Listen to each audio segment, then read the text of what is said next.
when each side of a square was reduced by 3 meters, the area became 49 square meters. എന്താ പറഞ്ഞിരിക്കുന്നത്?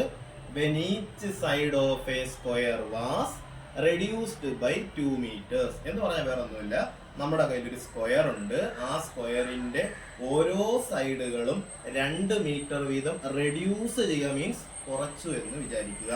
ഒരു സമചതുരം കയ്യിലുണ്ട്.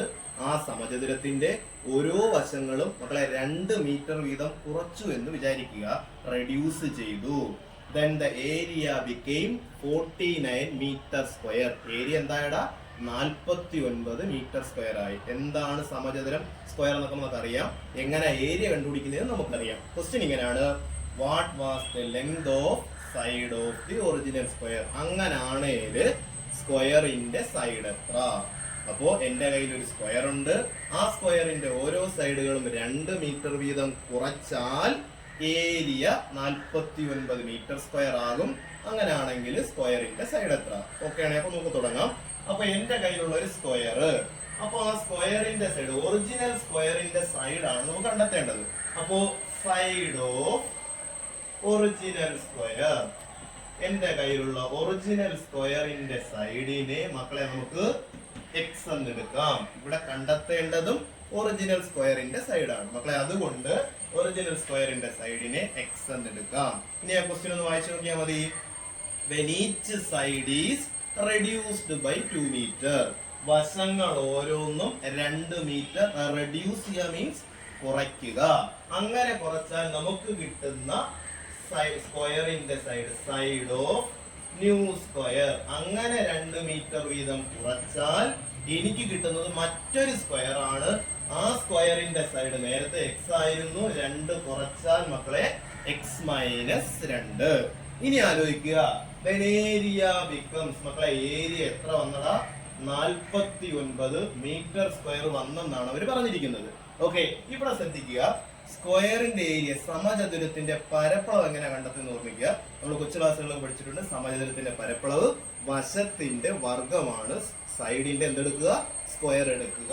അപ്പൊ ഇവിടെ സൈഡ് എന്ന് പറയുന്നത് x-2 ആണ്, ഏരിയ 49 ആണ്. സൈഡിന്റെ സ്ക്വയർ എടുത്താൽ x-2ന്റെ സ്ക്വയർ. അങ്ങനെ എഴുതുമ്പോ x-2 എഴുതിയിട്ട് ഒരു ബ്രാക്കറ്റ് ഇട്ടിട്ട് സ്ക്വയർ ഇടുക. അപ്പൊ x-2ന്റെ സ്ക്വയർ 49 ആണ്. അപ്പൊ ഇതാണ് നമ്മുടെ ഇക്വേഷൻ. ഇനി നമുക്ക് ഇവിടെ നിന്ന് എക്സിന്റെ വില കണ്ടെത്തണം, വാല്യൂ കണ്ടെത്തുക, സൈഡ് കണ്ടെത്തണം. അപ്പൊ അതിനായിട്ട് ഇങ്ങനെ ആലോചിക്കുക മക്കളെ, ഏതോ ഒരു നമ്പറിന്റെ സ്ക്വയർ ആണ് 49. സ്ക്വയർ മീൻസ് ഒരു നമ്പറിനെ 2 തവണ ഗുണിച്ചപ്പോ നമുക്ക് എത്ര കിട്ടിയടാ? 49 കിട്ടി. കിട്ടിയാൽ ആ സംഖ്യ കണ്ടുപിടിക്കാൻ ആലോചിക്കുക. ഏതോ ഒരു നമ്പറിനെ 2 തവണ ഗുണിച്ചപ്പോ 49 കിട്ടി. ഏതാണ് ആ നമ്പർ? ആലോചിച്ചാൽ കണ്ടുപിടിക്കേണ്ട സ്റ്റെപ്പ് ഇങ്ങനെയാണ്. √49, 49ന്റെ വർഗ്ഗമൂലം അഥവാ സ്ക്വയർ റൂട്ട് കണ്ടെത്തുക. അത് നേരത്തെ പറഞ്ഞതുപോലെ തന്നെ ഏതോ ഒരു നമ്പറിനെ 2 തവണ ഗുണിച്ചപ്പോൾ 49 കിട്ടി. നമ്പർ ഏതാടാ? 7 ആണ്.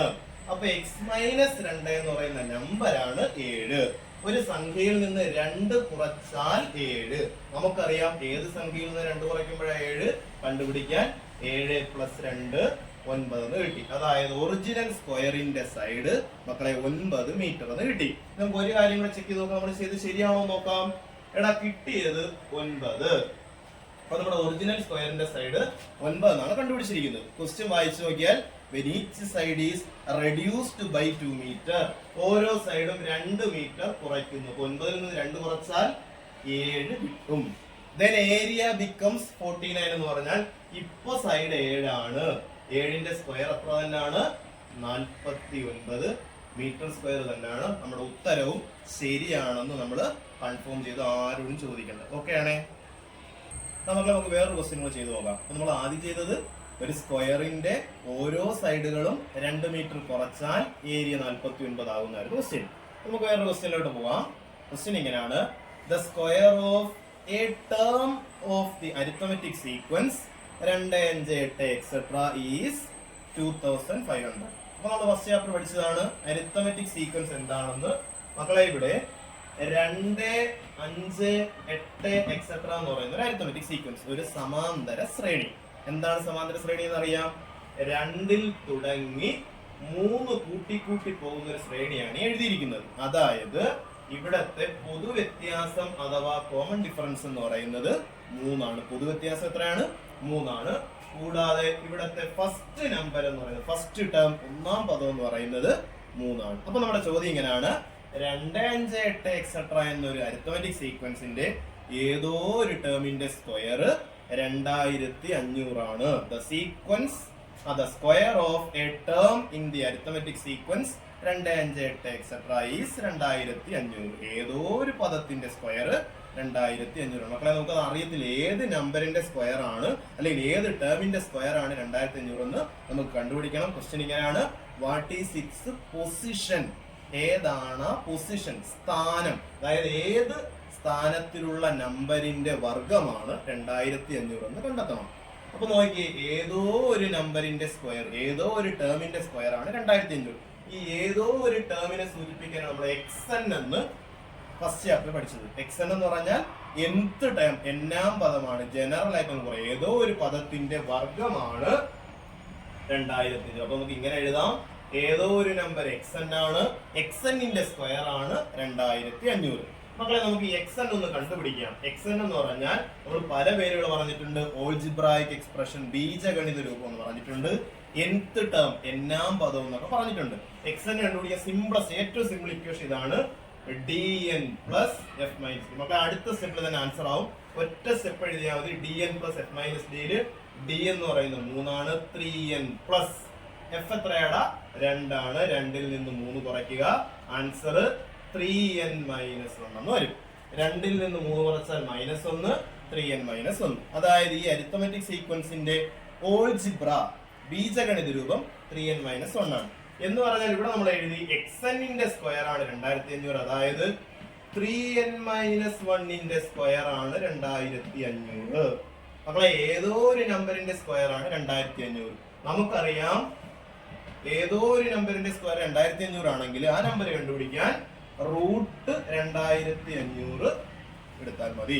ഇവിടെ ശ്രദ്ധിച്ച ഇത്രയേ ഉള്ളൂ. ഇവിടെ 2 പൂജ്യങ്ങളാണ് ഉള്ളത്, ഒരു 25 ഉണ്ട്. സ്ക്വയർ റൂട്ട് എടുത്താൽ 25ന്റെ സ്ക്വയർ റൂട്ട് മക്കളെ 5 ആണ്. 2 പൂജ്യമുള്ള ഒരു നമ്പറിന്റെ സ്ക്വയർ റൂട്ട് എടുത്താൽ അതിൽ ആൻസറിൽ ഒരു പൂജ്യമേ വരത്തുള്ളൂ. അപ്പൊ 2500ന്റെ സ്ക്വയർ റൂട്ട് എന്ന് പറയുന്നത് 50 ആണ്. മക്കളെ ഇത്രയേ ഉള്ളൂ. 25ന്റെ സ്ക്വയർ റൂട്ട് 5 ആണ്. 5ന്റെ സ്ക്വയർ ആണ് 25. 2 പൂജ്യമുള്ള നമ്പറിന്റെ സ്ക്വയർ റൂട്ട് എടുത്താൽ അവിടെ ഒരു പൂജ്യമേ കാണത്തുള്ളൂ. അപ്പോ 50. അപ്പൊ 3n മൈനസ് 1 ആണ് 50 എന്ന് പറയുന്നത്. അപ്പൊ ആ പദം, ആ ടേം എന്ന് പറയുന്നത് എത്രയാണ്? 50 ആണ്. ഇവിടെ നമുക്ക് പൊസിഷൻ കണ്ടുപിടിക്കാൻ പറഞ്ഞാൽ n ആണ് കണ്ടുപിടിക്കേണ്ടത്. ഇവിടെ n കണ്ടുപിടിക്കാൻ പറഞ്ഞാൽ 3n മൈനസ് 1 ആണ് 50. ഒരു നമ്പറിൽ നിന്ന് 1 കുറയ്ക്കുമ്പോൾ 50. അപ്പൊ ആ നമ്പർ കണ്ടുപിടിക്കാൻ 50 പ്ലസ് 1 51. അപ്പൊ 3n ആണ് 51.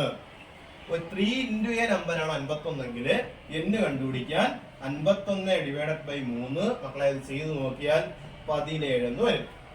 അതായത് നിങ്ങളുടെ 17ാമത്തെ ടേം ആണ് 50, അതിന്റെ സ്ക്വയർ ആണ് 2500. അപ്പോൾ 2, 5, 8 എക്സെട്ര എന്ന അരിത്തമെറ്റിക് സീക്വൻസിലെ ഏതോ ഒരു ടേമിന്റെ സ്ക്വയർ 2500 എന്ന് പറഞ്ഞാൽ ഏതോ ഒരു ടേമിന്റെ സ്ക്വയർ 2500. അത് ഏത് ടേം എന്ന് പറഞ്ഞാൽ അത് 50 ആണ്. അപ്പൊ ഏതോ ഒരു ടൈമിന് xn എന്നാണ് സൂചിപ്പിക്കുന്നത്. xn കണ്ടുപിടിക്കുന്ന ഏറ്റവും സിംപ്ലസ്റ്റ് വേ ആണ് dn plus f minus d. d എന്ന് പറഞ്ഞാൽ പൊതുവ്യത്യാസം, കോമൺ ഡിഫറൻസ് ആണ്. f എന്ന് പറഞ്ഞാൽ ഫസ്റ്റ് ടൈം ആണ്. വീണ്ടും d കോമൺ ഡിഫറൻസ് ആണ്. ഇവിടെ 3n മൈനസ് 1 എന്ന് വന്നു. 3n മൈനസ് 1ന്റെ സ്ക്വയർ 2500 ആണ്. 3n മൈനസ് 1 50 ആണ്. 3n എന്ന് പറയുന്നത് 51 ആണ്. മക്കളെ ഇവിടെ നിന്ന് കണ്ടുപിടിക്കാൻ പറഞ്ഞാൽ 51 ഡിവൈഡഡ് ബൈ 3 17 ആണ്.